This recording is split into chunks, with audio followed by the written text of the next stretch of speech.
আসসালামু আলাইকুম। আরো একটা ঈদ দূরপ্রবাসে। ঈদের নামাজে কিছুক্ষণ আগে আর কি 15 মিনিট সময় আছে ঈদের নামাজে।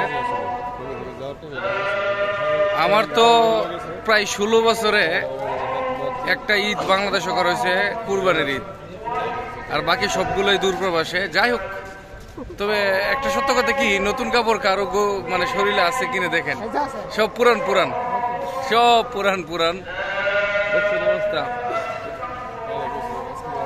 যাই হোক, সর্বোচ্চ যেমন তেমনি হোক। এখন বাড়িতে থাকলে বিশেষ করে আমার ছেলে মেয়ে একসাথে নিয়ে যেতাম নামাজের মধ্যে, নাই একা একা।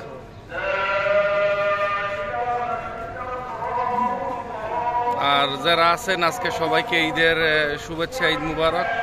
যারা দেশে এবং বিদেশে আছেন, যারা সৌদি আরবে, ওমান, দুবাই আছেন, আজকে আমাদের ঈদ। আর বাংলাদেশে ইনশাল্লাহ আগামীকাল। ঈদ মুবারক।